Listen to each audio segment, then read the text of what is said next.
Uma outra informação, o presidente Davi Alcolumbre, ele marcou para o dia 30 de abril a sessão do Congresso Nacional voltada à análise do veto ao PL da dosimetria. Essa proposta, que foi vetada integralmente pelo presidente Lula, beneficia os condenados pelos atos do dia 8 de janeiro, incluindo o ex-presidente Jair Bolsonaro. A data foi anunciada em uma nota divulgada hoje e ocorre após 3 meses da assinatura do veto. Nos últimos meses, parlamentares de oposição pressionaram Alcolumbre para que definisse uma data, para análise da decisão de Lula. Mas o presidente do Congresso resistia a esse agendamento, a essa definição. Começar a rodada com o Roberto Mota, a articulação da oposição para a derrubada do veto ao PL da dosimetria. O que podemos esperar? É um projeto, inclusive, emblemático, que representa muitas das discussões que nós acompanhamos nos últimos meses, Mota? Caniato, e eu mantenho aqui o que eu sempre disse. Não existe dosimetria. O certo seria ou a anulação dos processos ou anistia. Minha posição é que quando você abre mão das suas convicções para fazer aquilo que lhe permitem fazer, você corre o risco de ficar sem nada. Se esses inquéritos são errados, eles precisam ser anulados. E a anistia é o melhor remédio.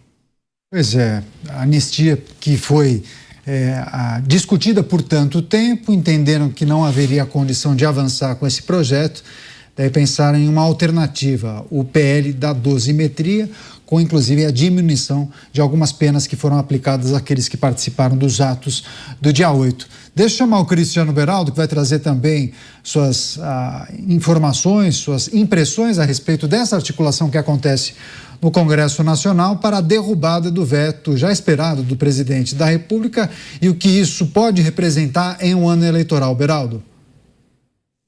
Pois é, Caniato. Veja, o governo, ele se esmera em passar a mão na cabeça desses, como eu falei, que são presos cometendo crime, são presos em flagrante, aí são liberados na audiência de custódia. O governo acha que o papel da sociedade é ressocializar o preso, por isso a progressão de regime é tão importante. Todas as pautas em favor do criminoso, o governo encampa.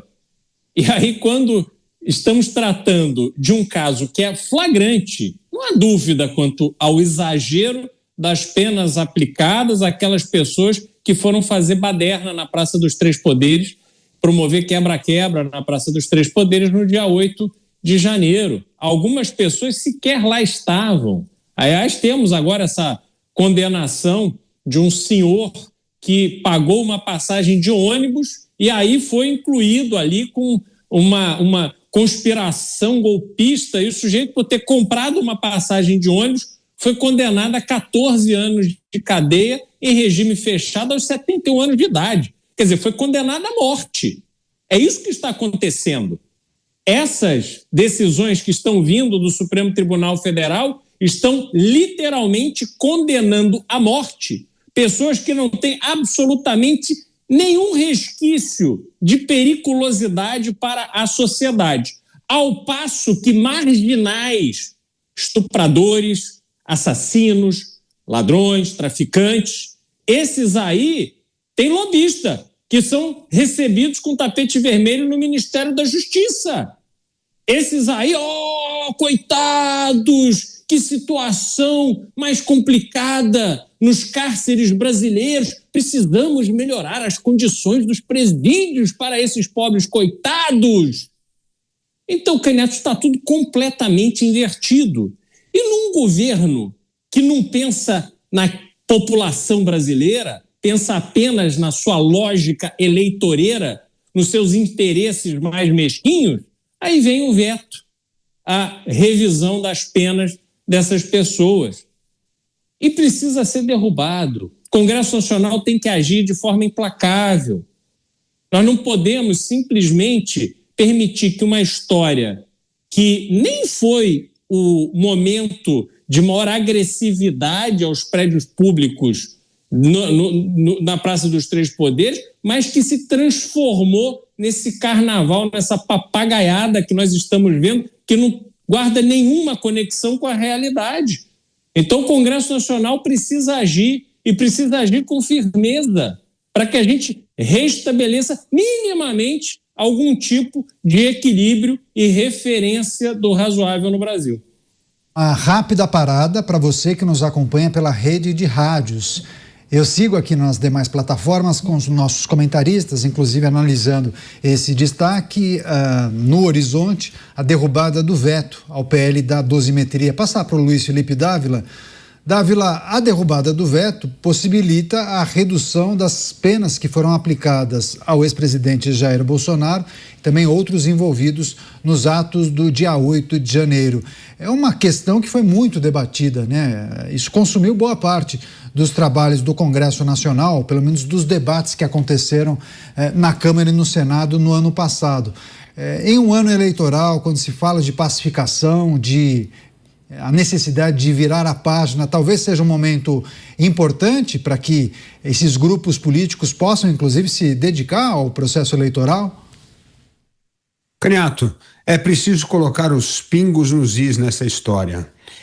A condenação de centenas de pessoas, de manifestantes que participaram do 8 de janeiro é uma aberração vergonhosa que passará para a história do Brasil como uma chaga da justiça brasileira.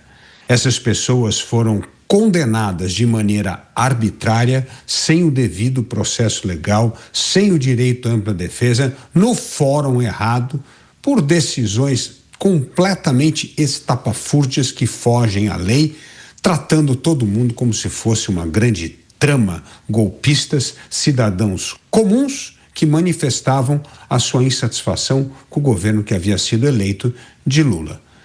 Agora, as condenações injustas, nós já dissemos aqui tantas vezes, uma senhora carregando uma Bíblia, a outra por causa de um batom na estátua, agora um senhor porque fez um pix de R$500 para financiar um ônibus que ia a Brasília e apenas um passageiro participou da manifestação. É uma vergonha.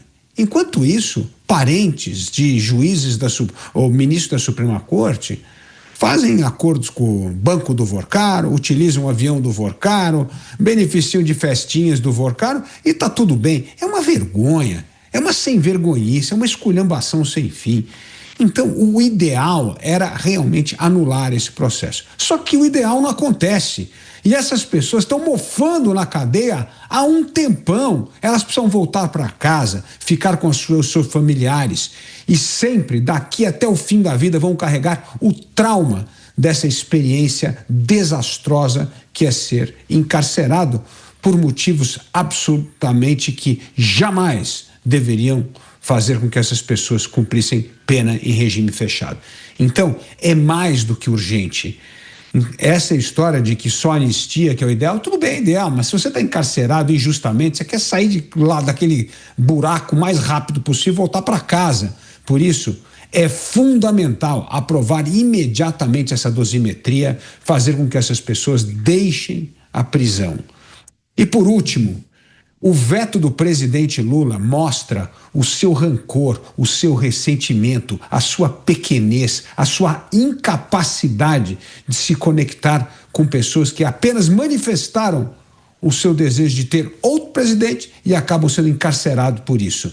Num lugar, nesse nosso país chamado Brasil, na qual a Constituição brasileira garante na sua cláusula pétrea que todo mundo tem direito de expressar livremente o seu pensamento, as suas crenças e as suas opiniões. É uma barbaridade, é uma mancha suja no capítulo da história do Brasil e principalmente na história do Supremo Tribunal Federal. Pois é, só para fechar essa discussão, recebendo agora a Rede Jovem Pan, todos com a gente aqui em Os Pingos nos Is, Davi Alcolumbre, ele convocou a sessão para análise do veto do presidente da República em relação ao PL da dosimetria. A convocação feita hoje, a análise ocorrerá no dia 30 de abril. Passar para o delegado Palumbo. Delegado, assim, muitos analistas, mesmo os nossos colegas aqui do programa, veem a condenação como um erro E alguns entendem que não deveria ter sido aprovado o PL da dosimetria, sim, ou da anistia, ou então até a extinção do processo. Pois bem, muitos entendem que seria transformar um erro em meio acerto, que o PL da dosimetria não atenderia às demandas como se espera. Mas diante das dificuldades e entendendo que muitos já cumpriram parte da pena, aqueles que foram condenados pelos atos do dia 8 de janeiro, uma vez aprovado o PL da dosimetria ou derrubados os vetos, eles já cumpririam a domiciliar, né? Poderiam ter o relaxamento de pena. Entende que é fundamental esse tipo de derrubada de veto? Seria uma sinalização? Ou o senhor entende que o certo mesmo seria o próximo presidente, por exemplo, anistiar todos, conceder indulto, graça, algo do tipo? Caniato, isso foi uma das maiores injustiças que eu já presenciei durante toda a minha vida. Essas pessoas não deveriam estar presas, deveriam no máximo responder pelo crime de dano qualificado, cuja pena é de 6 meses a 3 anos, salvo engano, mas jamais por um golpe de Estado. Pessoas que estavam ali se manifestando tranquilamente, que não tiveram nada a ver com a baderna, com a bagunça, vendedores ambulantes, taxistas que estavam passando por ali, pessoas que estavam apenas transitando com a camisa verde e amarelo, pessoas com vuvuzela, Bíblia na mão, e os que foram pegos em flagrante, quebrando, depredando, esses sim deveriam responder pelo crime de dano, jamais por um golpe de Estado que, na minha opinião, jamais existiu. E aí as pessoas, claro, querem, né, uma anistia ampla e restrita, geral. Contudo, a gente tem que pensar nas pessoas que estão presas, essas que deveriam nem sequer estar encarceradas, que já deveriam estar no lar, essas cujo flagrante demorou mais de 24 horas para ser mandado para audiência de custódia, e qualquer delegado de plantão de qualquer cidade do Brasil que não mande um inquérito policial flagrante, né, o preso numa audiência de custódia no prazo determinado, responde por abuso de autoridade. Ali a gente viu no flagrante o tal do copia e cola e vai mudando o nome das pessoas. Então, foi uma das maiores injustiças. O que deu para fazer foi isso, né, a redução da pena, a dosimetria. Isso tem que ser pautado com urgência, já deveria ter sido pautado. É por isso que algumas pessoas não entendem. Nós, literalmente, estamos nas mãos dos presidentes, tanto da Câmara dos Deputados, quanto do Senado Federal e do Congresso Nacional. Não só deles, muitas pessoas questionam por que vocês não mudam a lei, por que vocês não colocam leis mais pesadas, porque precisa de maioria, metade mais um, tanto da Câmara dos Deputados quanto do Senado Federal. E quando a gente pega, já falei isso várias vezes, um presidente de uma comissão, o viés político ideológico para defender um preso, para defender um bandido, para defender um criminoso, ele simplesmente não pauta. Nós estamos na mão do presidente do Congresso Nacional, que deveria ter pautado isso há muito tempo. Claro que não é o ideal, mas para aquelas pessoas que estão presas e que a partir do momento que a gente derrubar esse veto, que vão ganhar a sua liberdade, não só para as pessoas, mas para os próprios familiares, é um alívio. É um alívio, porque sequer deveria ter sido preso, não deveria ter ficado lá 1, 2 anos preso, não deveria estar preso até o presente momento. Pessoas morreram dentro da cadeia que sequer deveriam estar lá. Então, que se paute logo, que se tenha coragem de pautar, que não sente em cima desse veto, que faça o que realmente a população clame e que deixe os representantes do povo decidir, que são os deputados e senadores. Não é o presidente do Congresso que deveria ter esse poder de sentar literalmente em cima e não pautar absolutamente nada, porque ele tem os interesses dele e literalmente não quer fazer isso para desagradar seja lá quem for do poder executivo ou do poder judiciário. Então, eu acho que para quem está preso vai ser um alívio quando chegar o alvará de soltura de uma prisão e de um processo extremamente injusto, Caniato.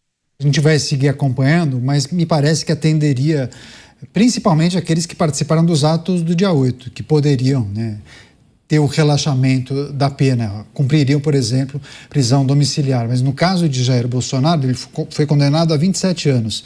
E aí tem uma estimativa, uma projeção de que ele poderia sair da prisão para regime semiaberto somente em 2033, daqui a 7 anos.